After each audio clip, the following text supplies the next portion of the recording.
My people, Kipchumba Murkomen after kuongelelea mambo na watu kuchorwa kwa coffin, pia yeye end up kuwekwa pale.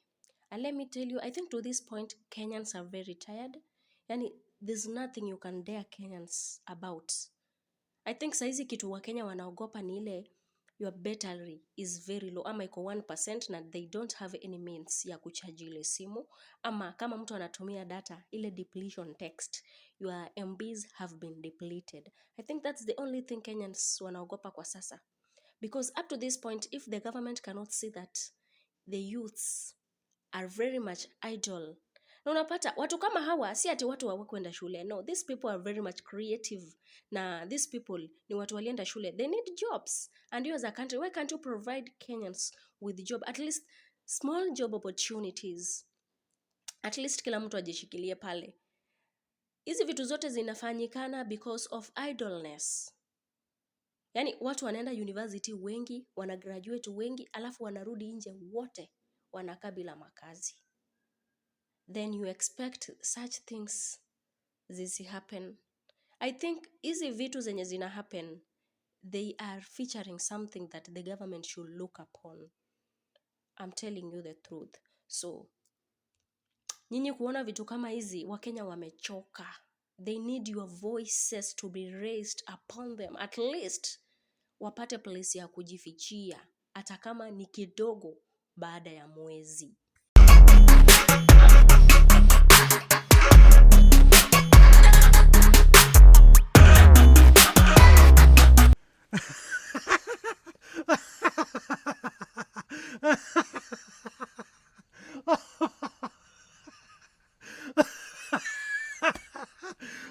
To court, so that that judge can tell the country it's okay to take pictures of judges, of church leaders, of political leaders, of children, and put them in coffin and circulate, and that is a country that we will have of that kind of disorder. Imetoa notisi kwa wale wote wenye kueneza picha hizo kwa watatiwa mbaroni. We have enough crimes to charge you in the penal code, and we will not hesitate to do so, because this country must operate under the law and order.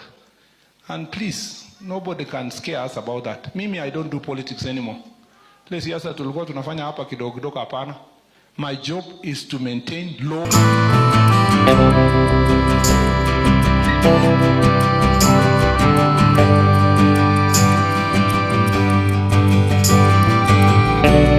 Ni snipe tonight, si mnajua ni kwa nini ndakufia watu, mimi siogopi mimi, wasijifanye hapo wata lost na hata chuma.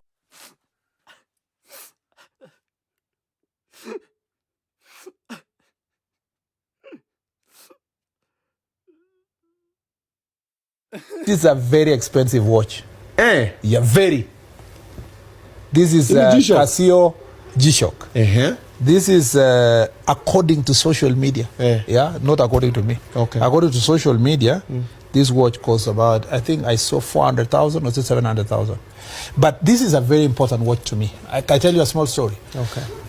My first watch, I wore it in 1991.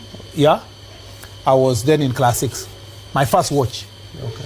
How did I get this watch? My father wanted to motivate me to work harder. Okay. He had seen me, I don't know, he had some watch there. I think it was given by his friend. So I always really liked my father's watch. So once in a while I would wear it and so forth. And then there was this priest called Father Reynard, who is, in where I come from, is like the first leader in our area. It's like the MP. So in his so Father Reynard really used to pull his sweater up and so forth, and had this very nice watch. So my father told me, okay, he realized that I had that obsession with a watch. So he told me, if you become number 1, I was always number 3. I never used to beat the other 2 guys who were ahead of us. So I was number 3 and sometimes 4.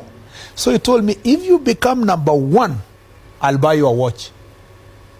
My friend,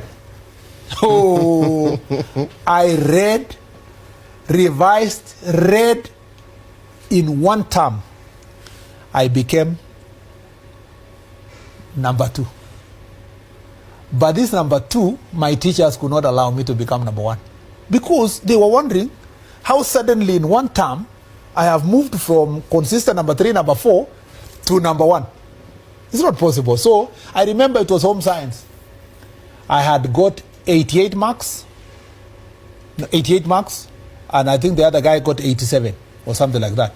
For some reason, I ended up having 85. I cannot forget that thing. As a result, the number 1 beat me with 1 mark. So I went home and I cried. Told my dad, I never managed it, despite the way I worked hard. There was a time I read at home, because we were using, we used to have the tin lamp, you know. Boy. Yeah, that one. Yeah. So, you know, the smoke and all that. So I had read until my father told me, go and sleep, because it was about 3 in the morning. Just tell me, go to sleep. So akanihurumia. Akaniambia, okay, you have earned it. So I don't know if he sold his mbuzi or kondo or whatever. He used to be a hustler also there. He had a shop or whatever. He bought me the first watch, which was a Casio. Yeah. It wasn't G-Shock then. It doesn't become a G-Shock then. So the other day, I was on an official trip. Yeah. And I found this Casio on one of the airports. And I bought it myself to remind myself of the first watch I ever wore. So this is very important for me. It's a vintage. It's okay. Even though the amount was like 9,000 shillings, but value-wise in my heart, yeah, it's more valuable than the other watches that are. This watch is 9,000. It's about 9,000 yes. USD. Kenyan shillings. But of course, it just checking. Where I bought it was 9,000, but somebody told me the other day he saw it in one of the shops 13,000 and so forth. Depends. G-Shock. Yeah, this is a G-Shock. 13,000. Yeah. How much is it? And where you bought it? Mi G-Shock yangu tofauti. Mi yangu ni zile zingine, but it's not 9,000, but it's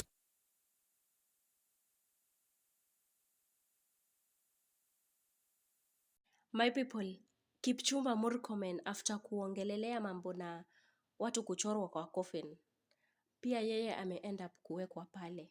And let me tell you, I think to this point, Kenyans are very tired. Yani, there's nothing you can dare Kenyans about.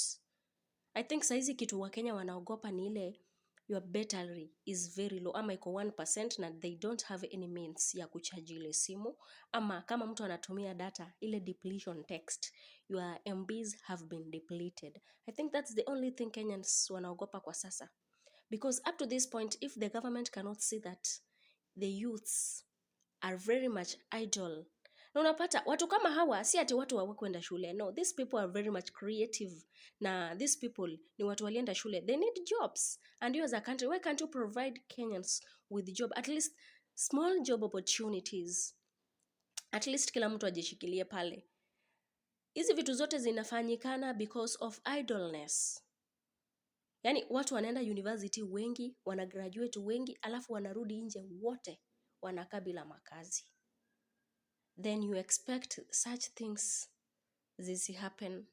I think hizi vitu zenye zina happen, they are featuring something that the government should look upon. I'm telling you the truth. So, nyinyi kuona vitu kama hizi, Wakenya wamechoka. They need your voices to be raised upon them. At least, wapate place ya kujifichia. Hata kama ni kidogo baada ya mwezi.